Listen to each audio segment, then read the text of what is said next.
ರಾಜ್ಯದ ಬೆಳೆ ಹಾನಿ ಬಗ್ಗೆ, ಪ್ರವಾಹದ ಬಗ್ಗೆ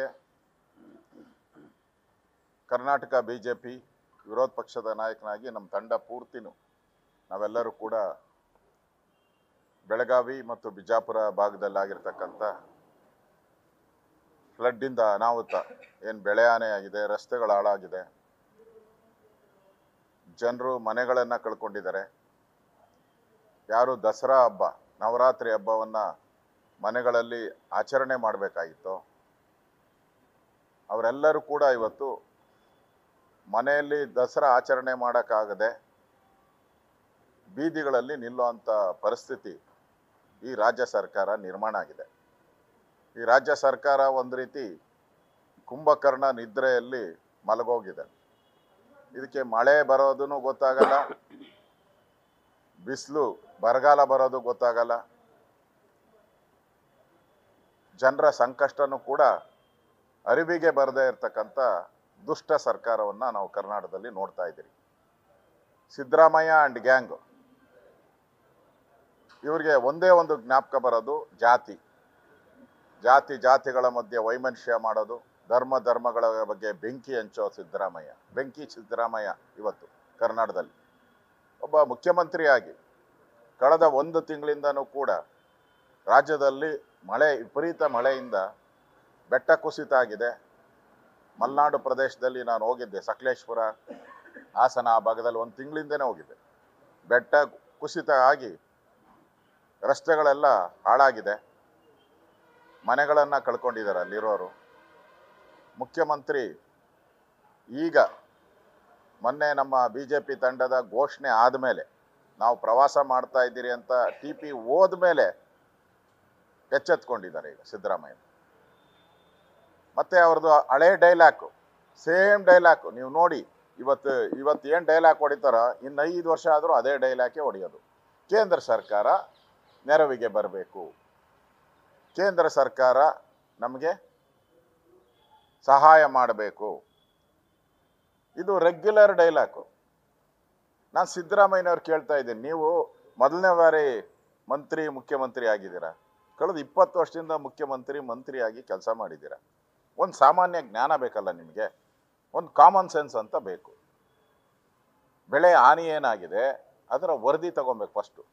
ಕಳೆದ 1 ತಿಂಗಳಿಂದ ಆಗ್ತಾ ಇದೆ ವರದಿ ತಗೊಂಡು ಯಾವ್ಯಾವ ಜಿಲ್ಲೆ, ಯಾವ್ಯಾವ ತಾಲೂಕು, ಯಾವ ಬೆಳೆ ಹಾನಿಗೆ ಎಷ್ಟು ರಸ್ತೆ ಹಾಳಾಗಿದೆ, ಎಷ್ಟು ಹಾಸ್ಪಿಟ್ಲ್ಗಳು ಮುಳುಗೋಗಿದೆ, ಎಷ್ಟು ಅಂಗನವಾಡಿ ಕೇಂದ್ರ ಹಾಳಾಗಿದೆ, ಶಾಲೆಗಳು ಹಾಳಾಗಿದೆ, ಇದ್ರ ಬಗ್ಗೆ ನಿಮ್ಮ ಹತ್ರ ಮಾಹಿತಿ ಏನಿದೆ? ಇದೆಲ್ಲ ತಗೊಂಡು ಮುಖ್ಯಮಂತ್ರಿಗಳು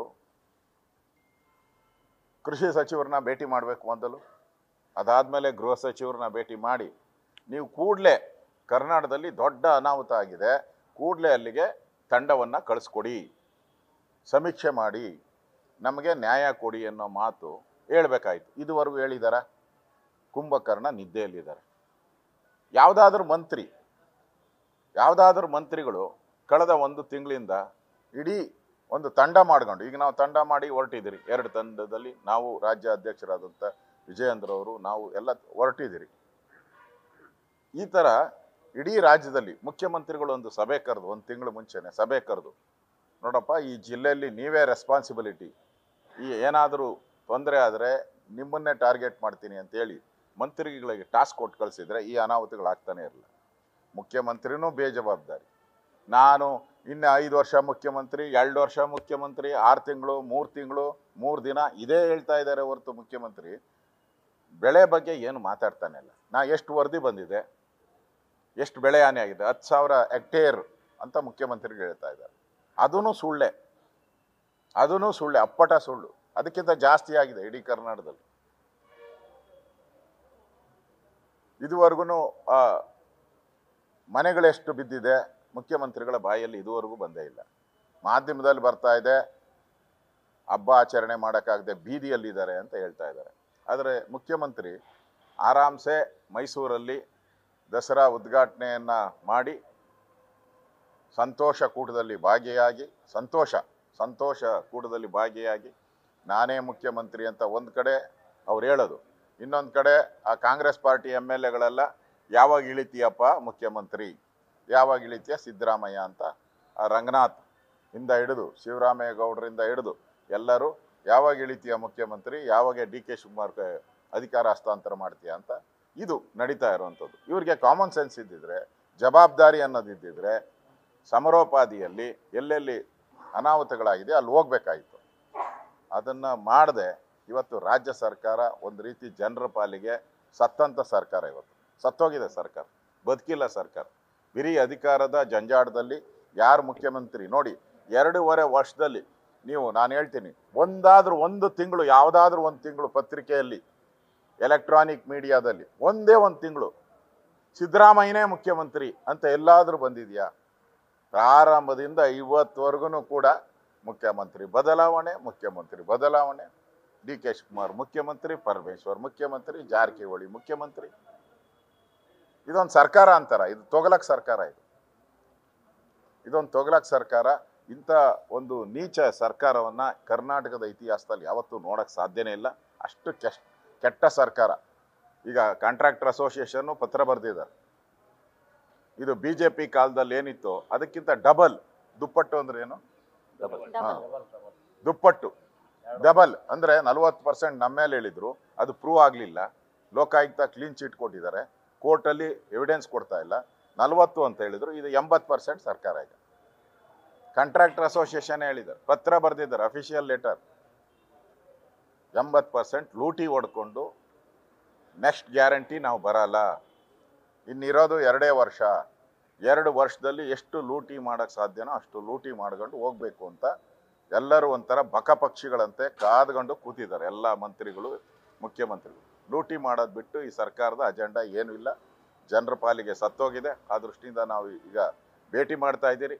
ಅಧಿಕಾರಿಗಳಿಗೆ ಚುರುಕು ಮುಟ್ಟುವಂಥ, ಅವರಂತೂ ಮಾಡಲಿಲ್ಲ, ನಾವಾದರೂ ಅಧಿಕಾರಿಗಳಿಗೆ ಚುರುಕು ಮುಟ್ಟುವಂಥ ಕೆಲಸವನ್ನು ನಾವು ಮಾಡ್ತೀರಿ. ಆ ದೃಷ್ಟಿಯಿಂದ ಇವತ್ತು ನಮ್ಮ ತಂಡ ಬೆಳಗಾವಿ ಮತ್ತು ಬಿಜಾಪುರ ಭಾಗದಲ್ಲಿ ಪ್ರವಾಸವನ್ನು ಮಾಡ್ತಾ ಇದ್ದೀವಿ. ಒಂದೊಂದೇ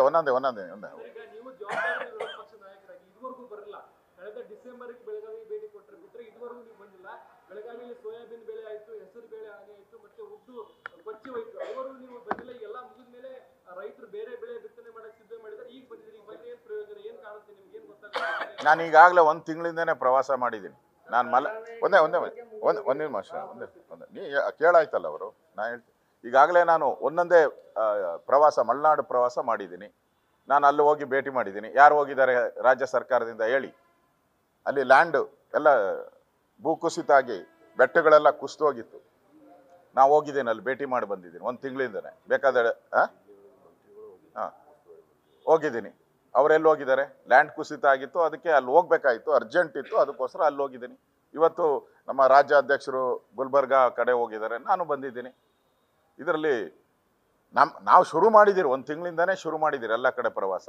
ರಾಜ್ಯ ಸರ್ಕಾರ ಎಲ್ಲಿ ಶುರು ಮಾಡಿದೆ ಹೇಳಿ ಕೇಳಿ.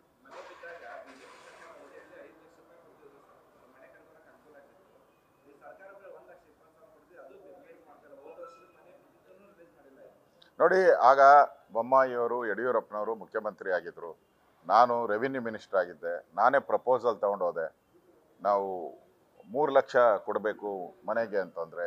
ಆ ಸಂದರ್ಭದಲ್ಲಿ ನಮ್ಮ ಮುಖ್ಯಮಂತ್ರಿ ಆಗಿದ್ದಂಥ ಯಡಿಯೂರಪ್ಪನವರು, ಬೊಮ್ಮಾಯಿಯವರು 5 ಲಕ್ಷ ರೂಪಾಯಿ ನಾನು ಕೇಳಿದ್ಕಿಂತ ಡಬಲ್ ಕೊಟ್ಟರು. ಬೆಳೆ NDRF ರೂಲ್ಸ್ ಪ್ರಕಾರ 95,000 ಮಾತ್ರ ಕೊಡುವಂಥದ್ದು. ಈಗ 1,20,000 ಆಗಿದೆ.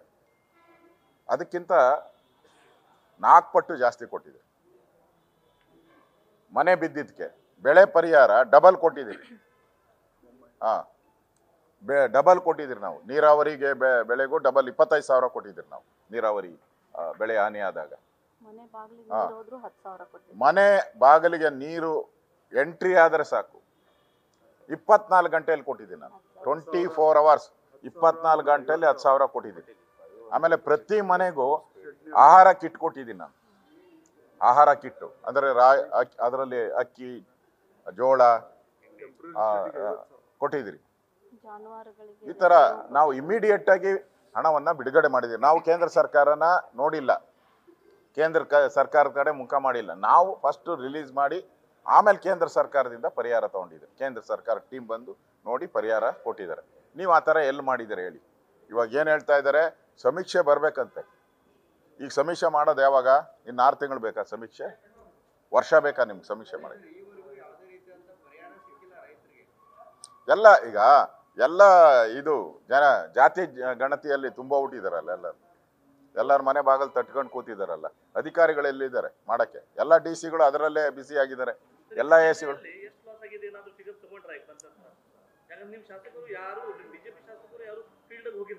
ನಮ್ಮ ನಾವೆಲ್ಲ ಭೇಟಿ ಕೊಟ್ಟಿವಲ್ಲ, ಎಲ್ಲ ಶಾಸಕರು ನಮ್ಮ ಭೇಟಿ ಮಾಡಿದ್ದಾರೆ. ಎಲ್ಲೆಲ್ಲಿ ನಮ್ಮ ಶಾಸಕರು ಇದ್ದಾರೋ ಅಲ್ಲೆಲ್ಲ ಕೂಡ ಭೇಟಿ ಮಾಡಿ ನನ್ನ ಫೋಟೋನು ಕಳಿಸ್ಕೊಟ್ಟಿದ್ದಾರೆ.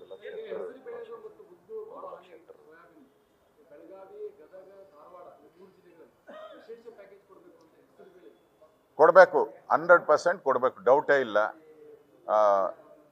ಈಗಾಗಲೇ ನನ್ನ ಪ್ರಕಾರ ಸಮೀಕ್ಷೆ ಮಾಡಿ ಕೇಂದ್ರ ಸರ್ಕಾರಕ್ಕೆ ಅಟ್ಲೀಸ್ಟ್ ಫಸ್ಟ್ ಫೇಸಲ್ಲಿ ಒಂದು ನಿಯೋಗ ಬನ್ನಿ ಅಂತ ಕಳಿಸ್ಕೊಡ್ಬೇಕಾಯ್ತು. ಕಳಿಸಿದ್ದಾರಾ?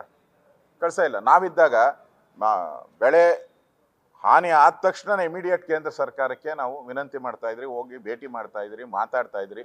ತಂಡ ಇಮಿಡಿಯೇಟಾಗಿ ಬರ್ತಾ ಇತ್ತು. ಫ್ಲಡ್ ಆದಾಗ ಇಮಿಡಿಯೇಟಲ್ಲಿ 1 ವಾರದಲ್ಲಿ 10 ದಿನದಲ್ಲಿ ಬಂದಿದೆ ನಮ್ಮ ಕೇಂದ್ರದ ತಂಡ.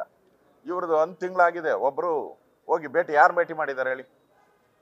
ಯಾರು ಮುಖ್ಯಮಂತ್ರಿ ಆಗ್ತಾರೆ, ಯಾರು ಮಂತ್ರಿ ನಾನು ಎಲೆಕ್ಟ್ರಾನಿಕ್ ಮೀಡಿಯಾದಲ್ಲಿ ನೋಡ್ತಾನೆ ಇದ್ದೀನಿ. ಯಾರು ಮುಖ್ಯಮಂತ್ರಿಯಿಂದ ಕೊಕ್ಕು, ಯಾರು ಮಂತ್ರಿಗಳಾಗಿ ಸೇರ್ಪಡೆ ಆಗ್ತಾರೆ, ಹೊರಗಡೆ ಯಾರು ಬರ್ತಾರೆ, ಇದನ್ನೇ ಬರ್ತಾ ಇದೆ. ಅಂದರೆ ಏನು 3 ಪೈಸದ ಬೆಲೆನೇ ಇಲ್ಲ. ಆ್ಯಕ್ಚುಲಿ ಮುಖ್ಯಮಂತ್ರಿ ಕ್ಯಾಬಿನೆಟ್ನ ಮಾಡಬೇಕು. ಇಲ್ಲಿ ಮುಖ್ಯಮಂತ್ರಿ ಇಲ್ಲೇ ಇಲ್ಲ. ಇವರಿವರೇ ಕ್ಯಾಬಿನೆಟ್ ರಚನೆ ಮಾಡ್ಕೊಂತವ್ರೆ. MLAಗಳೇ ರಚನೆ, ನಾನೇ ಮಂತ್ರಿ ಅಂತ ಈ ಸ್ಥಿತಿ.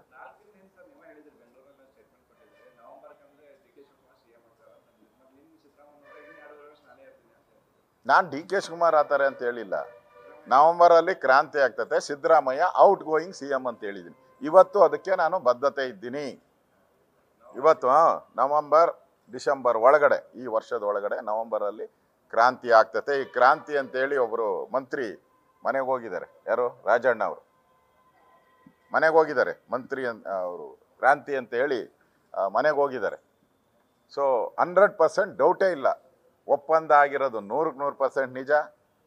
ಈಗ ಜಗಳ ಶುರುವಾಗಿದೆ.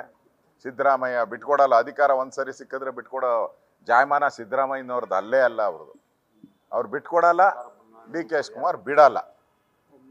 ಸಿದ್ದರಾಮಯ್ಯ ಅಧಿಕಾರ ಬಿಟ್ಕೊಡಲ್ಲ. ಡಿ ಕೆ ಶಿವಕುಮಾರ್ ಹಠ ಬಿಡಲ್ಲ.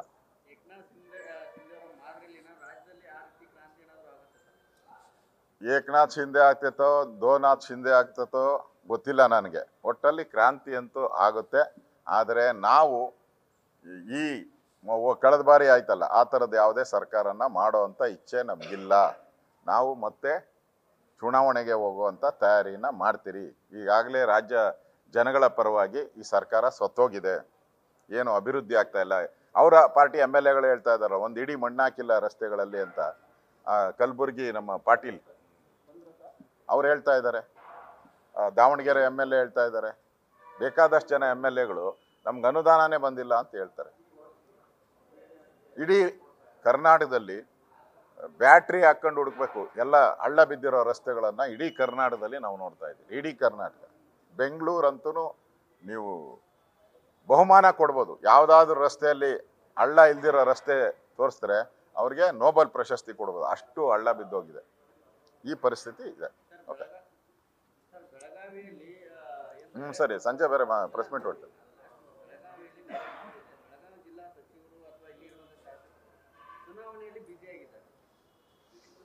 ಅವ್ರಿಗೆ ಅಭಿವೃದ್ಧಿ ಮಾಡೋಕ್ಕೆ ಅವ್ರದ್ದು ಯಾಕೆ ತಪ್ಪು ಒಪ್ಪಿಸ್ತೀರಾ ನೀವು? ತಪ್ಪು ಅವ್ರದ್ದಲ್ಲ, ಜಿಲ್ಲಾ ಮಂತ್ರಿ ಇದಲ್ಲ. ಹಣನೇ ಇಲ್ಲಲ್ಲ ಇಲ್ಲಿ. ಪಾಪರಾವಟ್ ಇದೆಯಲ್ಲ ಸರ್ಕಾರ, ದುಡ್ಡೇ ಇಲ್ಲ. ಅಭಿವೃದ್ಧಿ ಮಾಡೋಕ್ಕೆ ಅವ್ರ ಕೈಲಿ ಏನು? ಅದಕ್ಕೆ ಎಲೆಕ್ಷನ್ ಮಾಡ್ಕೊಂಡು ಕೂತಿದ್ದಾರೆ ಅಷ್ಟೇ. ಅಲ್ಲಾದರೂ ಕಲೆಕ್ಷನ್ ಮಾಡೋಣ, ಎಲೆಕ್ಷನ್ ಮಾಡಿ ಗೆದ್ದರೆ ಕಲೆಕ್ಷನ್ ಮಾಡ್ಬೋದು ಅಂತ ಮಾಡ್ತಾ ಇದ್ದಾರೆ ಅಷ್ಟೇ. ಅದು ಬಿಟ್ಟರೆ ಹಣ ಇಲ್ಲ. ಯಾರ ಹತ್ರನೂ ಹಣ ಇಲ್ಲ. ಸಂಬಳ ಕೊಡೋಕ್ಕೂ ಹಣ ಇಲ್ಲ. ಪರಿಸ್ಥಿತಿ ನೀವೇ ನೋಡ್ತಾ ಇದ್ದೀರಾ. ಸಂಬಳ ಕೊಡೋಕ್ಕೂ ಹಣ ಇಲ್ಲ. ನಿಮ್ಮ ಬಸ್ ಇದರಲ್ಲಿ ಸಾರಿಗೆ ಇದರಲ್ಲಿ 300-400 ಕೋಟಿ ಪೆಂಡಿಂಗ್ ಇದೆ, ಡೆಫಿಷಿಯೇಟ್. ಎಲ್ಲದರಲ್ಲೂ ಅಷ್ಟೇ. ಎಲ್ಲ ನಿಗಮಗಳಿಗೆ ಏನು ಕೊಡಬೇಕಾಯ್ತು, ವಾಲ್ಮೀಕಿ ನಿಗಮ ಇರ್ಬೋದು, ಅಂಬೇಡ್ಕರ್ ನಿಗಮ, ಎಲ್ಲದರಲ್ಲೂ ಕಟ್ ಮಾಡಿಬಿಟ್ಟಿದ್ದಾರೆ. ಹಣನೇ ಬಿಡುಗಡೆ ಮಾಡ್ತಾ ಇಲ್ಲ. ಯಾವುದೇ ನಿಗಮಕ್ಕೂ ಹಣ ಇಲ್ಲ. Entire finance department dead department, finance department dead. ಮತ್ತು ಈಗ ಸ್ಟೂಡೆಂಟ್ಸ್ ಎಲ್ಲ ಸ್ಟ್ರೈಕ್ ಮಾಡ್ತಾ ಇದ್ದಾರೆ ಅಪಾಯಿಂಟ್ಮೆಂಟ್ ಮಾಡಿ ಅಂತ. 2.5 ವರ್ಷದಿಂದ ಏನು ಅಪಾಯಿಂಟ್ಮೆಂಟೇ ಮಾಡಿಲ್ಲ, ಸ್ಟ್ರೈಕ್ ಮಾಡ್ತಾ ಇದ್ದಾರೆ. ಹುಬ್ಳಿಯಲ್ಲಿ ದೊಡ್ಡ ಹೋರಾಟ ನಡೀತಾ ಇದೆ. ಫೈನಾನ್ಸ್ ಡಿಪಾರ್ಟ್ಮೆಂಟ್ ಅವರು ಬ್ಯಾನ್ ಮಾಡಿಬಿಟ್ಟಿದ್ದಾರೆ, ಅಪಾಯಿಂಟ್ಮೆಂಟ್ನ ಬ್ಯಾನ್ ಮಾಡಿಬಿಟ್ಟಿದ್ದಾರೆ, ನೇಮಕಾತಿಯನ್ನು ಬ್ಯಾನ್ ಮಾಡಿಬಿಟ್ಟಿದ್ದಾರೆ. ಕೇಳಿದ್ರೆ ನೀವು ಜಾತಿ ಗಣತಿ ಅದು ಇದು ಸಮಸ್ಯೆ ಇದೆ, ಅದಕ್ಕೋಸ್ಕರ 2.5 ವರ್ಷದಿಂದ ಮಾಡೋಕ್ಕೆ ಪರ್ಮಿಷನ್ ಕೊಡ್ತಾ ಇಲ್ಲ. ಆ ಪರಿಸ್ಥಿತಿ. ಧನ್ಯವಾದ. ನ್ಯೂಸ್ ಫಸ್ಟ್ ನಿರ್ಭೀತಿಯಿಂದ ನಿಮ್ಮ ಪರವಾಗಿ.